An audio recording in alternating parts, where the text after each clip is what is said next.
Hola, ¿qué tal? Bienvenidos a un video nuevo. El video de hoy toca un tema que ya he hablado anteriormente y que si me siguen en Instagram o en Facebook saben que he hablado ampliamente.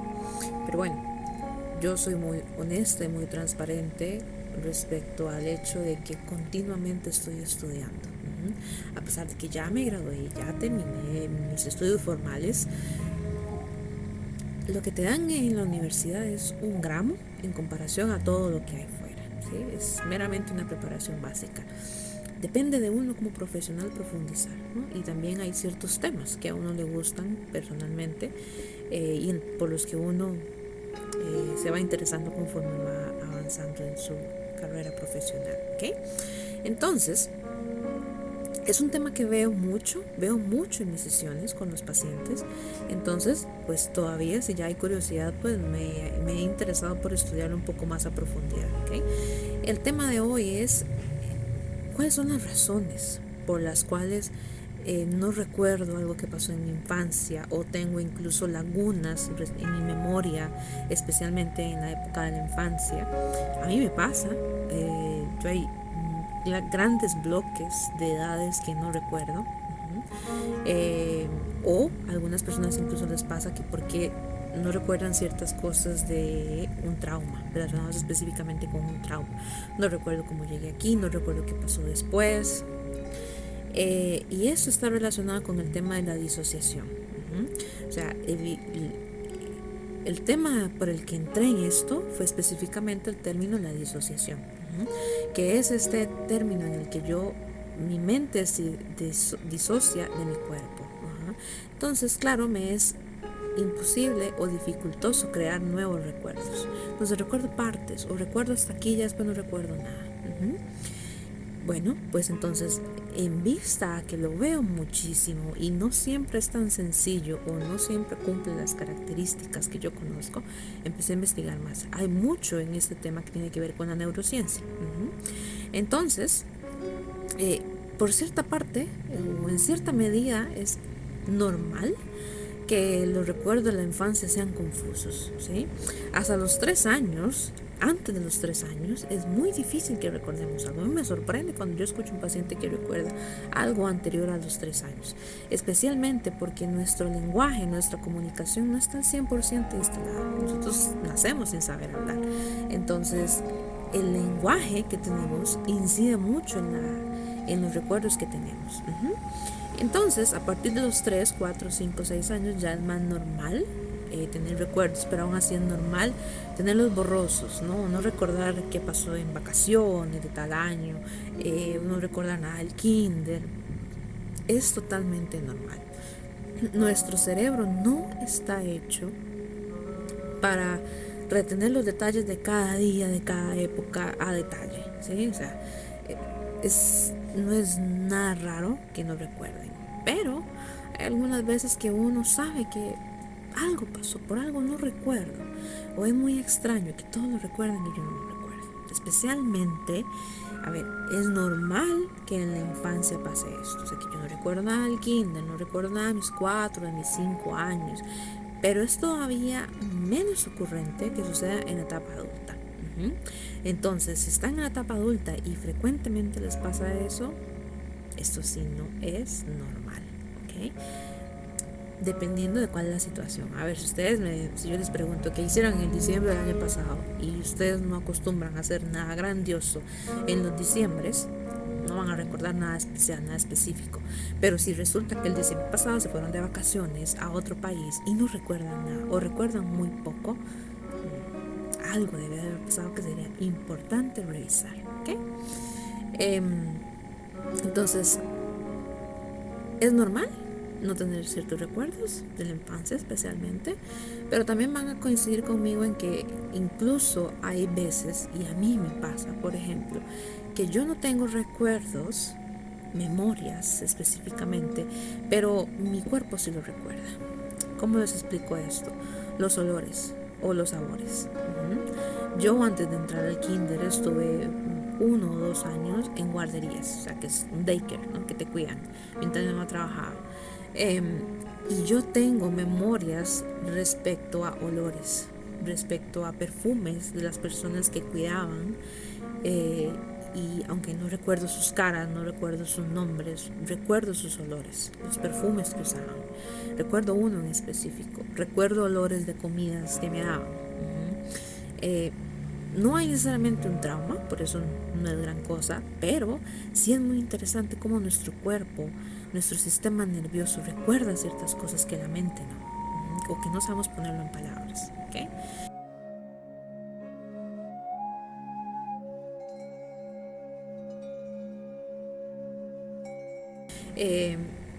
Y así es como se explica el trauma, ¿no? Muchas veces mi cuerpo recuerda algo o reacciona a algo que mi mente no puede acceder a ese recuerdo, porque reacciona mi cuerpo ante tal palabra, ante tal situación, ante tal lugar, ante tal persona, pero mi mente no logra coordinarlo o asociarlo con algo que haya pasado. ¿Okay? Entonces, el por qué. ¿Por qué tengo tantas lagunas? ¿Okay? Si estás acá y te sientes identificado, vamos a profundizar un poco en varias razones. ¿Okay? Razón número 1. ¿Okay? Como un mecanismo de protección. Recuerden que nuestro cerebro es como el CPU. ¿Okay? Entonces, cualquier amenaza que amenace, valga la redundancia, su integridad, va a escoger desde un gran rango de mecanismos de protección y va a ponerlos en marcha sin preguntarte. Entonces, nuestro cerebro tiene la notable capacidad de protegerse durante un estrés o durante un trauma extremo. Recuerden que aquí hay un tema de sensibilidad. Para ti y para mí no es lo mismo un trauma o tal situación o tal estrés. Hay un tema de sensibilidad y generalmente hay un tema también de herencia respecto a cuáles situaciones son tolerables para mí o para ti. Entonces, si te encontraste o viviste experiencias abrumadoras, es posible que hayas utilizado uno de ellos en específico, que es conocido como la disociación, creando una desconexión entre el pensamiento y la memoria. Entonces no se instala un recuerdo como tal, queda un vacío. Pero generalmente en el cuerpo sí pasó, en el cuerpo sí dejó huella. Esto sirve como un escudo protector, ¿no? Evita que te sientas abrumado por tales recuerdos traumáticos, los manda para atrás, lo que yo digo, pero no quiere decir que no pasó, no quiere decir que no dejó huella, ¿sí?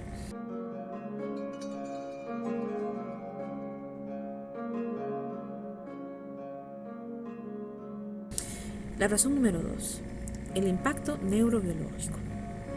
Las experiencias traumáticas pueden afectar y alterar el funcionamiento de ciertas regiones cerebrales, ¿okay?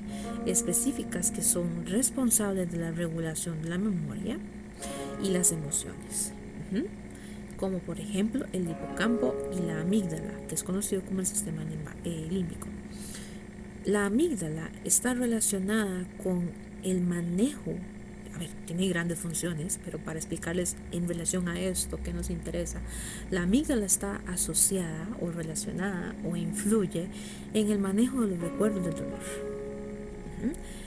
Y recuerden que dolor no es meramente me pellizqué y me duele, o me golpearon y me dolió, sino dolor psíquico, el dolor psicológico, el dolor de ver a tu mamá sufrir, el dolor de ver a tu papá irse, el dolor de ver a tus papás separarse, o de ver a tu abuelita morir.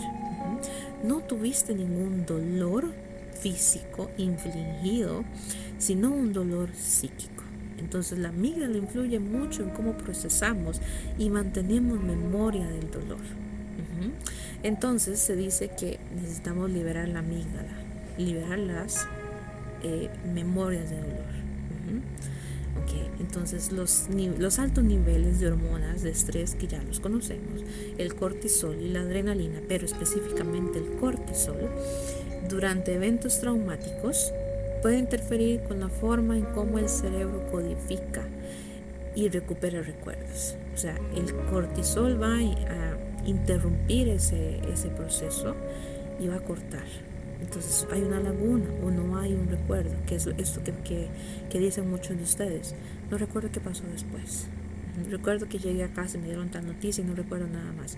Y de ahí brincamos a 3, 4, 5 años después. Esta interrupción pues contribuye a la fragmentación en las lagunas de memoria. Recuerden que cuando hay un trauma, no es solamente el dolor o el impacto, generalmente es una amenaza que libera en el cuerpo los sistemas de alarma, los sistemas de alerta de estrés. Entonces el estrés está muy relacionado con los traumas, ¿okay? No lo vean como algo separado.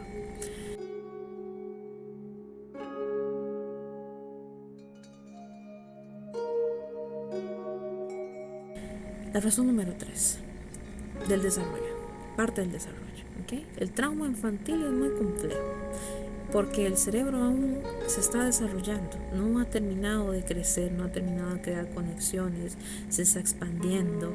Entonces el cerebro joven o pequeño puede ser todavía más susceptible a los efectos del trauma. Y es posible, pues, que dependiendo de cuándo ocurrió esa situación, tu sistema nervioso esté en una etapa del desarrollo, ¿no? Y que no haya procesado o almacenado completamente los recuerdos traumáticos de la misma manera que un cerebro adulto. Por eso siempre les digo, cuando yo hago ciertas preguntas en sesiones, la mente adulta es la que se apresura a responder, ¿no? Ay, sí, pero mis papás hicieron tal cosa o me hicieron tal cosa, pero no pasó nada, estoy bien. Claro, esa es la mente adulta diciendo, bueno, ahorita mi mamá y mi papá se van de la casa o se van a trabajar y yo no reacciono con miedo o con terror. Claro, porque tu cerebro adulto es muy diferente a un sistema joven, a un sistema nervioso joven, pequeño, en desarrollo, que todavía no termina de entender las cosas.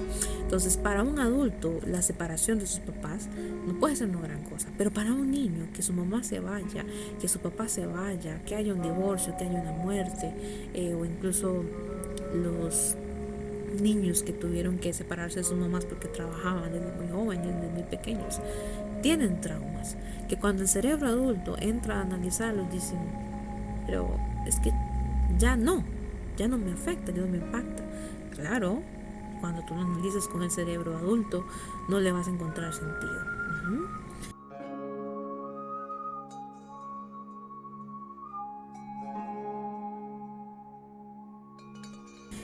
La razón número 4, por modo de supervivencia. Durante eventos traumáticos, muchas personas ingresan a este llamado modo de supervivencia, donde el enfoque principal es superar la amenaza inmediata, a toda costa. De nuevo, nuestro cerebro no tiene como principal función hacernos felices, sino mantenernos vivos. ¿Okay? Entonces, esto puede desencadenar un enfoque limitado en el momento presente, algo parecido a sentirse abrumado. Cuando ustedes están abrumados, imagínense en un grupo de gente, en una muchedumbre, y sucede algo, una emergencia, o alguien grita, o alguien sale corriendo, los sentidos, ciertos sentidos se agudizan y ciertos sentidos como que desaparecen. Y puede ser que te hablen, y puede ser que alguien trate de hacerte entrar en razón y tú simplemente no entiendes. Es parte de que nuestro enfoque se limita en el momento presente. Hay menos atención disponible para codificar detalles en la memoria a largo plazo, ¿sí? Generalmente nuestros recursos, como por ejemplo la sangre, que es el principal motor que se enciende cuando estamos ante una amenaza, lo que te dice es huye o pelea, defiéndete, o algunas veces congélate, ¿no?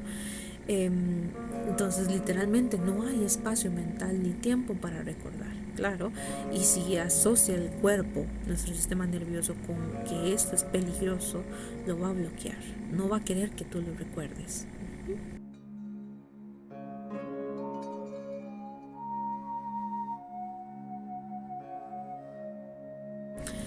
La razón número 5, mecanismos de defensa. Tu mente puede utilizar mecanismos defensivos, hay varios, como la represión o la supresión. Entonces, ¿para qué nos ayuda eso? Nos ayuda a afrontar las emociones abrumadoras asociadas al trauma, ¿sí? O se reprime o se suprime. Se reprime es que no lo recuerdas, o se suprime es que lo olvidas. Entonces los recuerdos pueden quedar enterrados profundamente en el inconsciente como una estrategia protectora, protegiéndote de la intensidad emocional de las experiencias traumáticas que viviste. Es por esto que tu cuerpo puede recordar el trauma a través del sistema nervioso, pero tu mente consciente puede que no sea capaz de accesar al recuerdo de qué fue lo que pasó.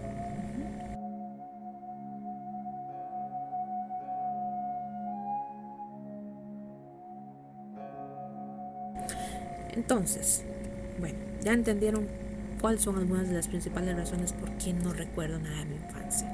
¿Qué hago? ¿Ahora qué? ¿De qué me sirve todo esto?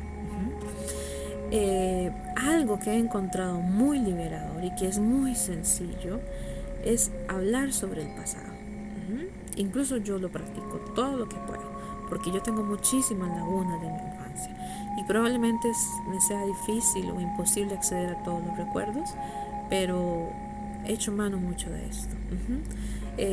Entablar conversaciones con miembros de la familia, especialmente con hermanos mayores, primos, tíos o padres si están presentes, puede ser una forma sencilla, pero también muy eficaz para desencadenar recuerdos de la infancia. Entonces siempre les uso con mucha cautela este recurso.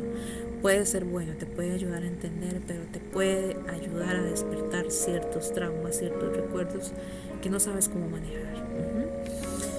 Eh, Hablar con un coach, ¿no? O con un terapeuta también puede ser sumamente útil. ¿Por qué? Porque te hacemos preguntas específicas, ¿no? Profundizamos en el pasado. Generalmente no hay tanta resistencia. Por ejemplo, puede ser que tú quieras hablar de una muerte que ocurrió en la familia porque no recuerdas nada de qué fue lo que pasó y tu mamá no quiere hablar de eso. Hay una resistencia, ¿no? Y para ti tal vez es importante. Entonces puedes buscar una forma indirecta de trabajarlo con un coach o con un terapeuta informado en temas de trauma y te va a ayudar a desenterrar un poco. A veces no es tanto una respuesta de sí, pasó A, B, C, D, sino que el cuerpo te ayuda a ir recordando qué fue lo que pasó y eso es lo importante, te ayuda a sanar. Y te ayuda a recordar pues detalles olvidados de la infancia.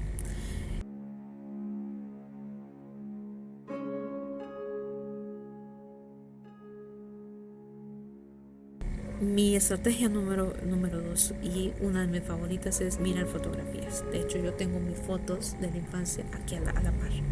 Cada que puedo, escojo una porque es un montón de fotos y la miro y trato de recordar. Hay literalmente fotos que yo digo, no tengo ningún tipo de recuerdo de esto. Son las fotos una cápsula del tiempo visual, ¿no?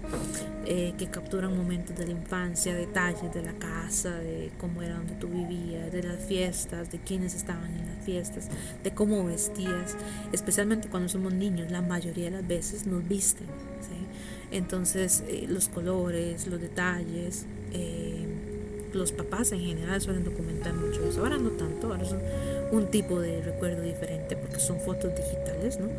Pero las que son en físico te ayudan a revisitar los lugares, lo que pasó, eh, los acontecimientos cotidianos, las celebraciones y te ayudan, son como un catalizador para recuperar la memoria, ¿no?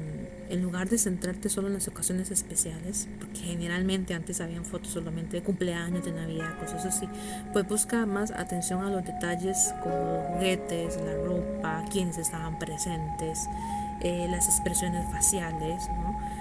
Todo eso te pueden ayudar a desbloquear recuerdos olvidados y permitirte vislumbrar un poco el pasado.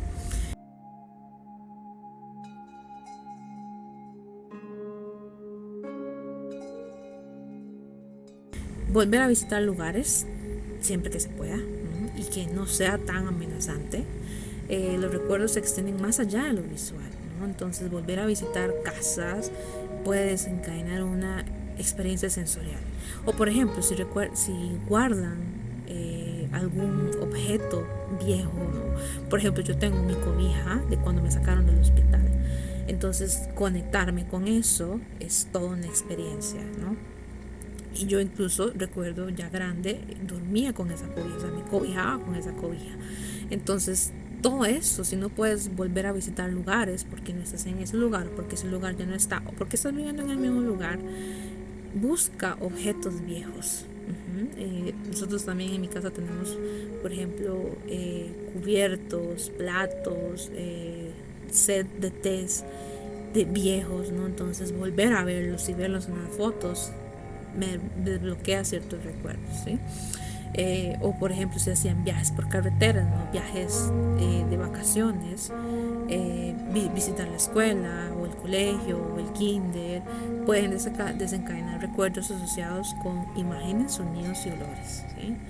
Eh, Te puede ayudar a conectar de forma inesperada, ¿no? A mí me pasa con los olores. Hay un cierto olor que cada vez, uno o dos olores que los tengo muy identificados y cada vez que los huelo me recuerdan justamente a mi época de la guardería. Eh,